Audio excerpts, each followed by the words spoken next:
ও দয়ার মালিক, আয় আল্লাহ, দেশ নেত্রী বেগম খালেদা জিয়া দুনিয়া থেকে বিদায় নিয়ে চলে গেছেন। আয় আল্লাহ, কবরটাকে আপনি জান্নাতের বাগান বানায় দেন রে মাওলা। আয় আল্লাহ, সারা দেশের উলামায়ে কেরামেরা ওনার জন্য দোয়া করে রে মাওলা। আয় আল্লাহ, বড় বড় স্কলাররা ওনার জন্য দোয়া করে রে মাওলা। আয় আল্লাহ, যারা ভালো মানুষ, আয় আল্লাহ, যে ব্যক্তিগত গুণে গুণী, আয় আল্লাহ, এদের জন্য মানুষ চোখের পানি ফেলায়া দোয়া করে রে মাওলা। আয় রব্বে কারীম, আয় আল্লাহ, দেশ নেত্রী খালেদা জিয়ার জিন্দেগি সমস্ত গুনাহ তুমি মাফ কইরা, আয় আল্লাহ, কবরে যাওয়ার পরে মুনকার নাকিরের সওয়ালের জবাব দেওয়ার মতো তৌফিক তুমি দান করিও রে মাওলা। আয় রব্বে কারীম, আয় আল্লাহ, ওনার ছেলে দেশে আসছেন, আয় আল্লাহ, মা যেমনে চলে গেছে, আয় আল্লাহ, বাবা যেমনে চলছে, আয় আল্লাহ, আপামর জনতারে লইয়া, দেশের মায়া লইয়া, আয় আল্লাহ, মা বাবারে ফলো কইরা এমন দেশ গঠন করার মতো যে মানসিকতা, আয় আল্লাহ, সেই মানসিকতা তুমি দিলের মধ্যে দিও রে মাওলা। তোমার হাতে দিয়া গেলাম, আমার দেশ তুমি শান্তির দেশ বানাইয়া দাও রে মাওলা। এই যে বেগম খালেদা জিয়া আজকে যে অফিসিয়ালি ঘোষণা আসলো, উনি দুনিয়া থেকে বিদায় নিয়ে চলে গেলেন। বেগম খালেদা জিয়ার জন্য উনি অসুস্থ হওয়ার পরে উলামায়ে কেরাম দোয়া করছে, বড় বড় আলেমরা পর্যন্ত দোয়া। উনি ইন্তেকাল করলেন, উনার জন্য মানুষ দোয়া করে। কেন দোয়া করে? জীবনে চলার পথে কিছু গুণ তো উনার ব্যক্তিগত ছিল, যে গুণের কারণে আলেম রাজি হয়ে যায়। আল্লামা সাইদিরে উনি বড্ড পছন্দ করতেন, এই জন্য সাইদিরে যারা ভালোবাসে এরাও তো খালেদা জিয়ার বিরুদ্ধে বলে না, বরং পক্ষে তার জন্য দোয়া করে, ফেসবুকের মধ্যে পোস্ট দেয়। ব্যক্তিগতভাবে ওনারে বড্ড পছন্দ করি, ওনার দল যা মন চায় তাই হোক, কিন্তু উনি তো লোকটা ভালো। একজনে খারাপ করলো, সবাইরে তো বলা যায় না। এই দোয়া করে কেন? উলামায়ে কেরামের দোয়া, আপামর জনতার দোয়া, ব্যক্তিগত দোয়া, সব জায়গায় মন থেকে দোয়া। মনে রাখবেন, একজন আলেম জীবনও পাঁচ আটা গোলাম হয় না। সে যার জন্য চোখের পানি ফেলায় দোয়া করে, মন থেকে দোয়া করে, ওই দোয়াটা সর্বোচ্চ ভালো লেভেলের দোয়া। মনে রাখবেন, মানুষকে নিয়ে ভাড়া কইরা টাকা দিয়া দোয়া নেওয়া লাগে না, বরং দোয়া তো জবান দিয়া বললে হয় না, দোয়া তো অন্তর থেকেই আইসা যায়, ঠিক কিনা? আপনার কাজে চলে আসবে। একটা মানুষের চোখে পানি কেন? একটা মানুষের চোখের মধ্যে কেন পানি? মারছে কয় না, টাকা দিছে কয় না, বাড়ির মালিক বানায় দিছে কারণে চলে গেছে এই জন্য মরায় কান্দে কয় না।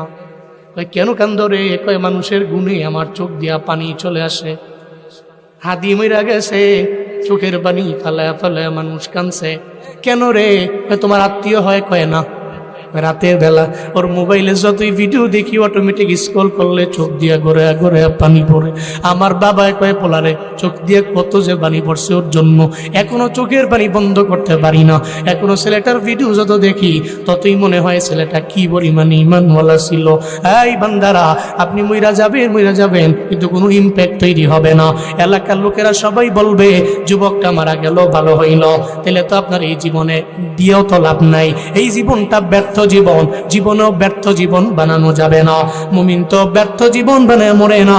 মুমিনের চিন্তা হইল আমি মরণ বরণ করতে দেরি হয়ে যাবে, পাবো রবের মুলাকাত, পাবো রবের সাক্ষাৎ, আমি চলে যাব রবের সঙ্গে জান্নাতে। আর আমি মরার পরে কবরের মধ্যে গিয়া আমি মুনকার নাকিরের সওয়ালের জবাব দিয়ে আমি হাসবো। দুনিয়ার মানুষেরা আমার জন্য চোখের পানি ফেলায় কান্না করবে। এটাই তো প্রত্যেকটা মুমিনের জীবনে সবচেয়ে বড় চাওয়া, ঠিক কিনা? হযরত আবু বকরের চিন্তা নাই। হযরত আবু বকর চিন্তা করলেন না যে আমারে মারবে, আমারে মেরে ফেলবে, আঘাত করবে। চিন্তা না করে আমার আল্লাহর উপরে আস্থা রেখে জোরে গিয়া ধাম কইরা গালের মধ্যে একটা চল লাগায় দিছে। এটা খ্রিস্টানদের পাঠশালা, এটা মুসলমানদের নয়। কিন্তু জোরে একটা থাপ্পড় দেওয়ার পরে খ্রিস্টানদের আলেমের মাথায় রাগ উঠে গেছে। হযরতে আবু বকর তো থাপ্পড় মেরা চলে গেছে। এদিকে খ্রিস্টানদের আলেম ও মনে মনে চিন্তা ভাবনা করে হযরতে আবু বকরের ব্যাপারে বিচার দেওয়ার জন্য ওমরের দরবারে গিয়ে লাভ নেই, উসমানের দরবারে যাব না, হযরতে আলীর দরবারে যাব না, বিচার দেওয়ার জন্য যাব মুহাম্মদের দরবারে। কারণ মুহাম্মদে আবু বকরের বিচার করতে পারবে, ওমর পারবে না, উসমান পারবে না, আলী পারবে না। দৌড়াইয়া রওয়ানা, আমার পয়গম্বর বসে আছে, পয়গম্বরের দরবারে যে কয়, মুহাম্মদ আবু বকর আমার পাঠশালায় যাইয়া আমারে জোরে কষাইয়া গালের মধ্যে থাপ্পড় দিয়াইছে। আমার নবী বলতেছেন, ইহুদি রে, মনে হয় ভুল বলতেছো, এটা তো আমার আবু বকর না, এটা হইতে পারে ওমর। কি হইতে পারে? এটা তো হইতে পারে ওমর। কারণ আমার আবু বকর এমন সাহাবী, আর হাম উম্মতি বি উম্মতি আবু বকর, সব উম্মতের চাইতে নরম দিলওয়ালা আবু বকর। জীবনেও কোনোদিন এটা আবু বকর হতে পারে না। হয়তো তুমি আবু বকরের চিনো না, ওমরের চিনো না, তুমি আবু বকরের নামে নালিশ করার জন্য আসলা। আমার পয়গম্বর বলে হয়তো এটা ওমর হবে।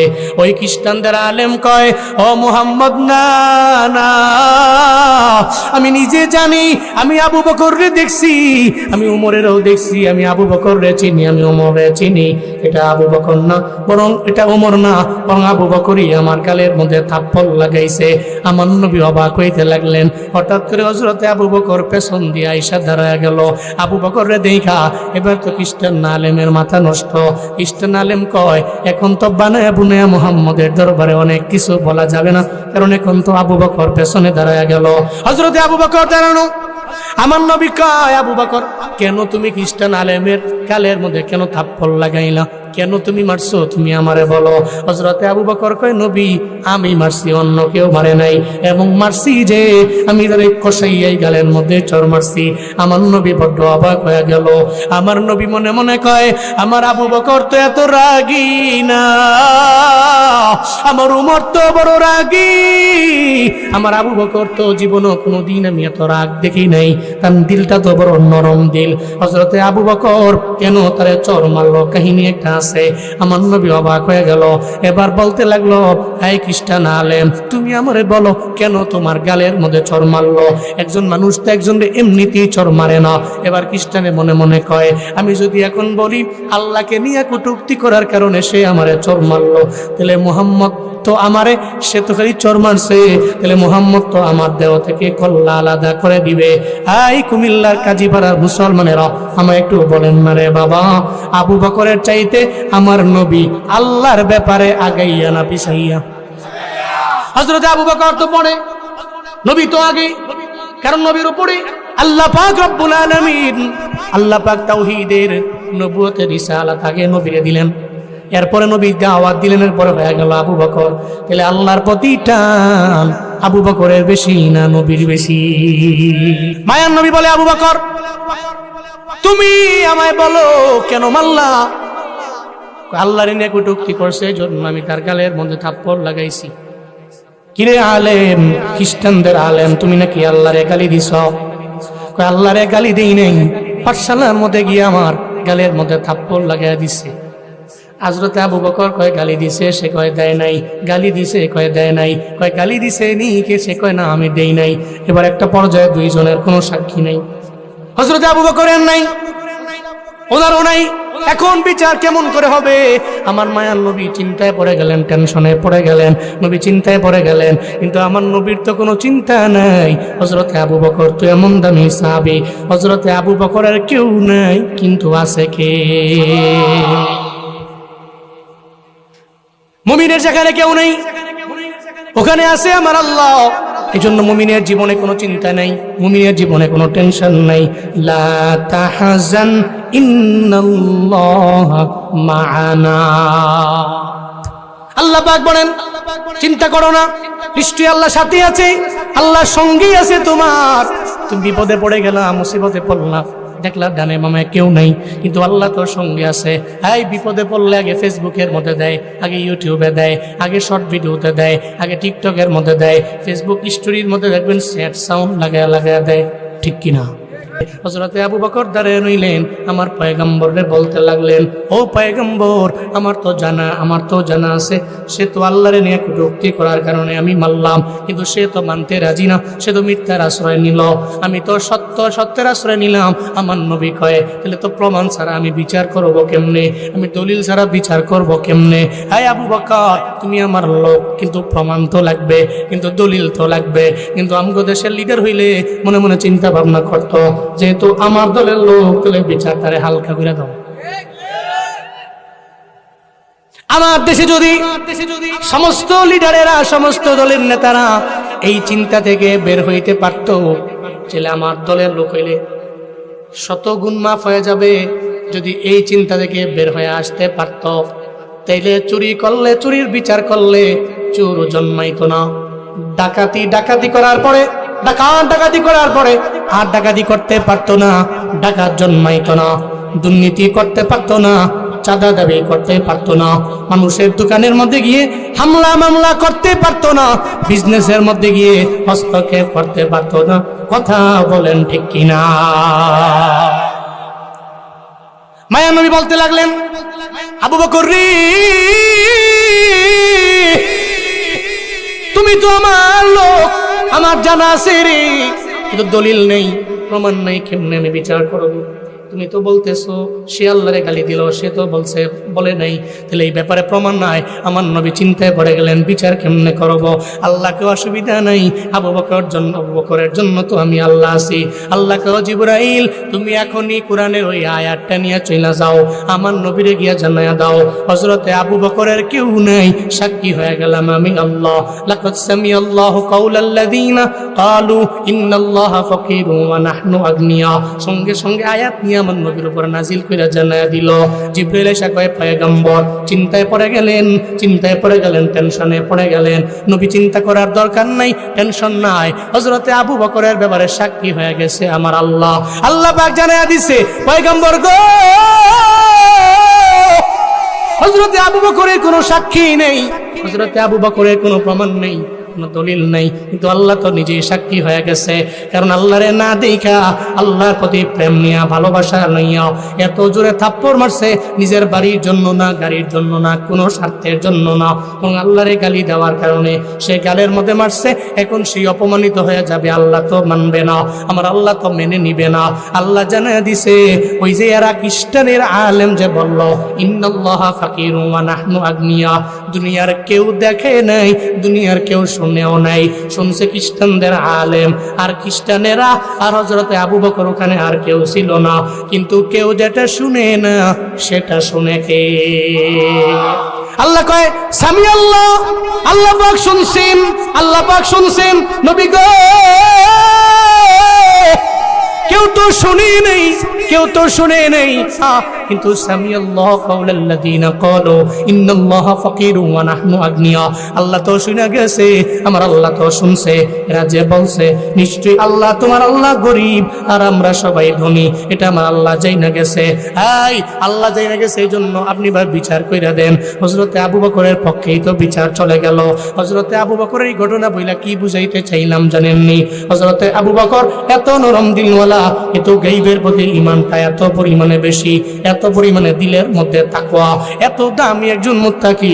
এর মাঝে গুণই হলো গায়বের প্রতি ঈমান, অদৃশ্যের প্রতি ঈমান। আর অদৃশ্যের প্রতি যার আছে ঈমান, সে বড্ড দামি, সে বড্ড দামি। ঘোষণা আমার না, চিল্লায়া বলেন ঘোষণা কার? তাহলে এক নম্বরে মুত্তাকিদের গুণ হলো গায়বের প্রতি ঈমান। আল্লাহরে দেখে নাই, কিন্তু আল্লাহর প্রতি তার ঈমান, তার বিশ্বাস, তার অগাধ বিশ্বাস থাকবে অনেক বেশি। তার টাকা দিয়া ঈমান থেকে দূরে সরাতে পারবে, সেকুলার বানাতে পারবে। আল্লাহ মৃত্যু পর্যন্ত তুমি ঈমানের উপর ইস্তেকামত রাখো। আমিন জোরে পড়বেন না? আমিন পড়বেন না? আল্লাহ কোন সময় হিদায়াত লয়ে যায় বলা যাবে? তুমি আল্লাহ যদি উঠে নিয়ে যায় হিদায়াত, তাহলে আপনি গুমরা হয়ে যাবেন। আপনি তো আর সিরাতুল মুস্তাকিমের পথের প্রতীক থাকতে পারবেন না। একটা নাস্তিক আছে, দেখবেন আপনারা সোশ্যাল মিডিয়ায়, মুফতি মাসুদ, হ্যাঁ অনেকে জানে, চিনে মুফতি মাসুদ। দ্যাট মিনস সে একজন মুফতি, মাদ্রাসায় পড়ছে, ইমামতি করছে, মাদ্রাসায় পড়াইছে, কিতাব সামনে নিয়ে পড়াইছে, দর্শে কিতাবগুলো, দামি দামি কিতাবগুলো, কঠিন কঠিন কিতাবগুলো পড়াইছে, মুফতি। কিন্তু সে নষ্ট হয়ে গেছে, সেকুলার হয়ে গেছে, নাস্তিক হয়ে গেছে, বিক্রি হয়ে গেছে, হিদায়াতের পথ থেকে দূরে সরে গেছে। এই জন্য কোন সময় চলে যায় আমি হিদায়াতের পথ থেকে বলা যায় না, যেন রবের কাছে বলেন আল্লাহ তুমি মৃত্যু পর্যন্ত ঈমানের উপরে কায়েম এবং দায়েম রাখো। সকলে চিল্লায় পড়ে না আমিন। ঈমানটা বিক্রি করা যাবে, টাকা দিয়া ঈমান কিনা যায় না। মুমিনের ঈমানটা এটা অ্যামাউন্টের মাধ্যমে কিনা যায় না। কিন্তু আমরা তো বেচালাই, বিবেক বেচালে 500 টাকা দিয়া, টিয়া 500 দিও, সব বেচালাম, অসুবিধা নাই। বিবেক দিয়ে আছে, বিবেকে আছে, এটা 500 টাকার কাছে পাচ্ছে না, বিবেক বেচালাই তো মসজিদে কি সামনে আইতাছে, এটা বেচা বেশি চলবো, কেনা বেচা। কিন্তু আকল যে কত দামি, একটা মানুষ যে কি পরিমাণ দামি, সে আল্লাহ যে তারা কত দামি বানাইছেন সে চিন্তাই করতে পারে না। বলেন না রে বাবা, আপনাদের চাইতে একটা গরুর দাম কম না বেশি? কোন মন থেকে কোন, আপনার চাইতে গরুর দাম কম না বেশি? আমি উল্টা কইছি, আপনি উল্টা কইছেন বেশি, তার মানে গরুর দামে বেশি, ঠিকই আছে, চলেন না নিজে। তুমি আমার একটা গরু দাও, তুমি আমার উড়ে যাও গা, গরুর দামে বেশি। বুঝছে না, বুঝছে না, না নতুন না পুরানোই। জোরে কোন মারহাবা। মাঝে মাঝে এরকম ডান ডান করলে ভালোই তো লাগে, খারাপ না, সবাই হাসে, কিন্তু হাসলে তো ভালোই লাগে, মাশাআল্লাহ। আল্লাহ কবুল করেন, সকলে পড়ে না আমিন, আরো জোরে পড়ে না আমিন। তাহলে আমরা একটু তাসবিহ পড়ে লই, সুবহানাল্লাহ ওয়ালহামদুলিল্লাহ লা ইলাহা, একেবারে মন থেকে সুবহানাল্লাহ ওয়ালহামদুলিল্লাহ লা ইলাহা, তুমি বাঁচাও তুমি মারো, অবিরত ক্ষমা করো, তুমি বাঁচাও তুমি মারো, অবিরত ক্ষমা করো। ধরার যেই জন তাকেই ধরো, ধরার যেই জন তাকেই ধরো, তোমার মুঠোয় সবই আল্লাহ, সুবহানাল্লাহ ওয়ালহামদুলিল্লাহ লা, কন্যা সুবহানাল্লাহ ওয়ালহামদুলিল্লাহ লা ইলাহা, তোমারি জিকির খেয়ে পরে অবাধ্য হই কেমন করে, তোমারি জিকির খেয়ে পড়ে অবাধ্য হই কেমন করে, খোঁজে না পাই কোনো ভাষা, খোঁজে না পাই কোনো ভাষা, শুকর করার তোমার আল্লাহ, সুবহানাল্লাহ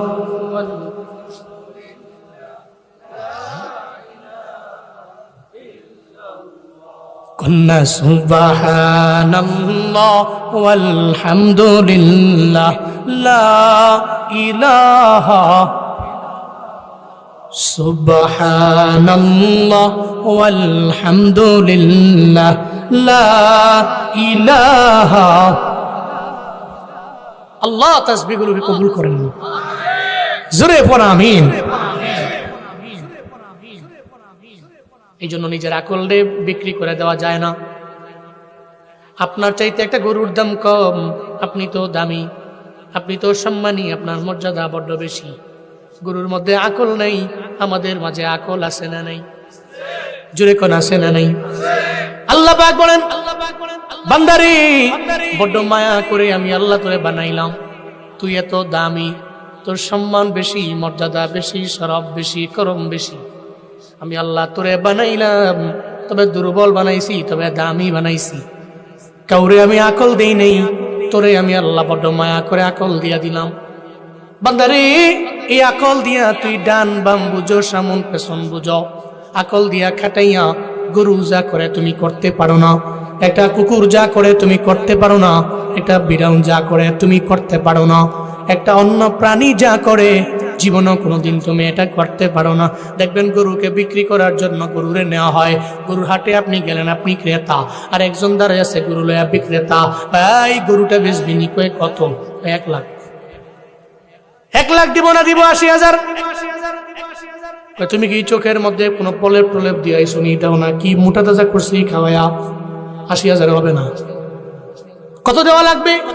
দালাল মালাল ধইরা টইরা 90,000 দিয়া গরুটা ফাইনাল হয়ে গেছে। কয় গরু লইয়া যাও। এবার গরু নিয়ে চইলা গেল, কয় মুলামুলি করে 90 পর্যন্ত ঠেকলাম, দাম চাইছে 1 লাখ, 90 দিয়া গরু নিয়ে আইলাম। এবার যায় রাস্তা দিয়া কয় কিরে আমি জিতছে কিনা, কেউ কয় জিতছে, কেউ কয় ঠকছে, কেউ কয় জিতছে, কেউ কয় ঠকছে। তাহলে মুলামুলি করে 90,000 দিয়া গরু কিনে নেওয়া যায়। এরপরে গেল ছাগলের বাজারের মধ্যে, ভাই ছাগলের দাম কত? কয় 30। কয় দিতাম না, আমার 25 দিয়া লাও। একটা পর্যায়ে মুলামুলি করতে করতে 26,000 খাসিটা কিনা নিয়ে বাড়ির মধ্যে রওনা। মানুষে কেউ কেউ জিতছে, কেউ কেউ ঠকছে, কেউ কেউ জিতছে, কেউ কেউ ঠকছে। বাবারে একটা গরু কিনতে গিয়ে এত মুলামুলি, একটা খাসি কিনতে গিয়ে এত মুলামুলি। এরপরে খাসি নিয়ে চলে গেলেন বাড়ির মধ্যে। তাহলে এত টাকা দিয়ে খাসি বিক্রি হয়, এত টাকা দিয়ে গরু বিক্রি হয়। টাকা ছাড়া তো গরু কিনা যায় না, টাকা ছাড়া তো খাসি কিনা যায় না। তুমি তো গরুর চাইতেও বড় দামি, একটা খাসির চাইতেও তো দামি। তাহলে আকল রে আপনি 500 টাকার দরবারে বিক্রি করেন কেমনে? এক পোটলা বিরিয়ানির দরবারে আপনি আকলটারে বিক্রি করেন কেমনে? একটু বলেন না রে বাবা, একটা গরু দামি না আপনি দামি? আমরা মানুষ বড় দামি, গরু দামি না। ছাগল আমার দরবারে আমার কাছে দামি না, আমি তো বড্ড দামি। আমার আকল আছে রে, আমার বিবেক আছে রে, তাহলে আমি আমার আকল বুঝতে পারি না। আর যদি মনে করেন আপনি গরুর চাইতেও আরো বেশি অদম, আপনি গরুর চাইতেও আরো দামে কম, দামে যদি কম হয়ে থাকেন তাহলে বেচা হইেন অন্তত পক্ষে 8-10 লাখ টাকার নিচে বেচা হন যাইতো না। যদি আপনি মনে করেন যে আপনি বেচা হইতে পারেন গরুর মতো, ছাগলের মতো, মহিষের মতো, তাহলে কমপক্ষে 8-10 লাখ টাকা দিলে তাও তো মোটামুটি চলুন যাবো বছর খানে। কথা বলেন ঠিক কিনা বলেন? 500 টাকা 1000 টাকা দিয়ে আমাদের কিনলে তো হইল নাকি? আপনি দামি না? আমি আপনার শুভাকাঙ্ক্ষী, আমি কোনো দলের নাই। তবে আপনি আপনাকে বুঝাই দিচ্ছি, আপনার চোখ খুলছে, আপনি তো একজন দামি মানুষ, আপনি তো আশরাফ মাখলুকাতের মধ্যে আপনি সবচেয়ে সম্মানিত। সুবহানাল্লাহ পড়বেন না? আল্লাহ আপনার আকল দিছে, বিবেক দিছে, হাত দিছে, পা দিছে, কি সুন্দর চেহারা দিছে। আপনার এই বডিটা বড্ড দামি। আপনি এই বডি আর আপনার এই বডির মধ্যে যে ঈমান আছে, যে আকল আছে, এটা আপনি জীবনে কোনোদিন 500 টাকার দরবারে বিক্রি করতে পারেন না। দন্ত নয় কার না, পারেন না আপনি। আল্লাহ আমাদের সবাইকে সঠিক বুঝদান করেন। আরো জোরে চিল্লায়া পড়েন আমিন। 1 নম্বরে মুত্তাকিদের গুণ হলো ঈমান। গায়বের প্রতি ঈমান, আল্লাহরে দেখে নাই, আল্লাহরে ছুঁইতে পারে না, ধরতে পারে না, কিন্তু রবের প্রতি ঈমান পরিপূর্ণ আছে। এরপরে আল্লাহ পাক বলেন 2 নম্বরে ওয়ায়ুকিমুনাস সালাহ। আল্লাহ পাক বলেন যারা মুত্তাকি এদের 2 নম্বরে গুণ হলো এরা নামাজ কায়েম করবে, তবে ঘরের মধ্যে একা একা নামাজ পড়বে না, নামাজ কায়েম করবে। নামাজ কায়েম করার জন্য মসজিদে যাওয়া লাগে। ওয়ারকাউ মা'আর রাকিঈন ওয়াসজুদু মা'আস সাজিদিন। আল্লাহ পাক বলেন রুকুকারী যারা রুকু করে, রুকুকারীদের সঙ্গে তুমি গিয়ে রুকু করো। যারা সিজদা করে, সিজদাকারীদের সঙ্গে গিয়ে সিজদা করো। তাহলে ঘরের মধ্যে নামাজ পড়লে রুকুকারী কয়জন আছে? তাহলে তো জামাত হইল না। জামাতের জন্য মসজিদের মধ্যে যাওয়া লাগবে, কিন্তু ফজরে মুসল্লি নাই, জোহরে মুসল্লি নাই, আসরেও নাই। মাগরিবের মধ্যে যাই মোটামুটি 1-1.5 কাতার 2 কাতার ইমাম সাহেব পায়। আবার আসার সময় আগের মতো হয়ে গেল। হুজুরেরা কয় এই মাহফিল দেও, বয়ান শোনাও। হুজুরেও বয়ান করে, খতিবেও বয়ান, ইউটিউবেও বয়ান, অনলাইনে বয়ান, অফলাইনে বয়ান, টিকটকেও বয়ান, রিলসে বয়ান, ইনস্টাগ্রামে বয়ান, বয়ান আর বয়ান। বক্তা অভাব নাই, কিন্তু এরপরেও ফজরের মধ্যে মুসল্লি নাই, জোহরেও নাই, আসরেও নাই, মাগরিবের 2-3টা পাওয়া যায়, এশার সময় আবার আগের মতোই হয়ে গেল। আল্লাহর কসম করে বলে যাব, আপনি বয়ান শোনার আগে আগে নামাজ পড়তেন না, আজকে বয়ান শোনার পরে অন্তত পক্ষে আপনি নামাজ ধরা লাগবে। হুজুর আমি গুনাহ করি, নামাজ পড়ে কি ফায়দা? আমি তো মিশন চালু করছি, আপনি গুনাহ করেন এরপরেও নামাজ পড়েন, আপনি গুনাহ করেন নামাজ ছাইরেন না। আপনি একদিন গুনাহ করলেন নামাজও পড়লেন, 2 দিন গুনাহ করলেন নামাজ পড়লেন, 1 মাস গুনাহ করলেন নামাজ পড়লেন, 1 বছর গুনাহ করলেন নামাজ পড়লেন। হঠাৎ করে একদিন নামাজ আপনারে বলবে, এই তুই না মুসল্লি, তুই না নামাজ পড়ো, তুই না নামাজে মসজিদের মধ্যে যাও, তোর দ্বারা তো গুনাহ মানায় না, তোর দ্বারা তো সগীরা গুনাহ মানায় না, তোর দ্বারা তো কবিরা গুনাহ মানায় না, তোর দ্বারা তো চুরি করা সাজে না, তোর দ্বারা তো দুর্নীতি করা মানায় না, তোর দ্বারা তো মানুষের হক মাইরা খাওয়া মানায় না, তোর দ্বারা তো সুদী লেনদেন করা মানায় না, তোর দ্বারা তো ঘুষ খাওয়া মানায় না, তোর দ্বারা তো কোনো হারাম লাইনে যাওয়া মানায় না, তোর দ্বারা জিনা করা মানায় না। দেখবেন নামাজি আপনারে কান ধইরা আপনারে গুনাহ থেকে সরায়া দিবে। এটা আমি বলি না, বলেন কে? ইন্নাস সালাতা তানহা আনিল ফাহশাই ওয়াল মুনকার ওয়ালাযিকরুল্লাহি আকবার আল্লাহু ইয়ালামু মা তাসনাউন। চিল্লায় পড়া যাবে কি আল্লাহু আকবার? আল্লাহ পাক বলেন নাই ইন্নাল্লাহা ইয়ানহাউনা? আল্লাহ বলেন নাই আল্লাহ পাক তোমার এই দূরে সরায়া দিবে? আল্লাহ এটা বলেন নাই। আল্লাহ পাক বললেন ইন্নাস সালাতা তানহা, আল্লাহ পাক তোমারে দূরে সরায়া দেওয়া লাগবে না। তুমি নামাজ পড়ো, তোমার নামাজ তোমারে দূরে সরায়া নিয়ে যাবে। তানহা আনিল ফাহশাই ওয়াল মুনকার, যত অন্যায় আছে, অবিচার আছে, কোন গুনাহ আছে, যত পাপ রাশি আছে, সব কিছু থেকে তোমারে নামাজটাই দূরে সরে নিয়ে যাবে, নামাজ তোমারে দূরে রাখবে। এর মানে বোঝা গেল আমি গুনাহ করলাম, নামাজও পড়লাম, গুনাহ করতেছি তবে নামাজ বাদ দেই না। আমি 1 বছর করলাম, 2 বছর করলাম, আমারে কেউ ফিরানো লাগবে না। হঠাৎ করে একদিন আমার আকলের দরবারে নামাজ গিয়ে দাঁড়ায় যাবে, কান ধইরা বলবে, ও বান্দা তুমি নামাজ পড়া তো চুরি করতে পারো না। একটা পর্যায়ে দেখা যাবে নামাজি বান্দারে গুনাহ থেকে দূরে সরায়া দিবে। এটা আমি বলি না, বলেন কে?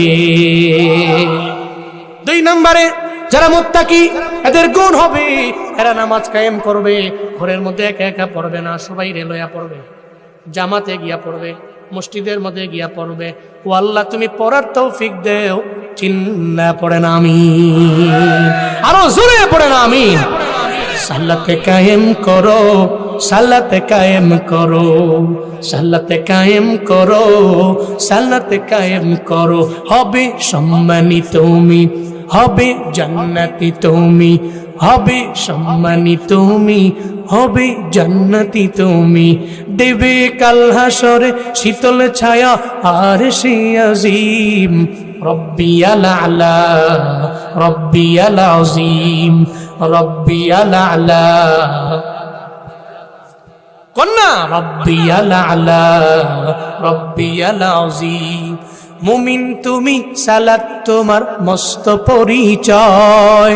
দুনিয়া তোমার আজকে আছে, কালকে হবে লয়। মুমিন তুমি, সালাত তোমার মস্ত পরিচয়।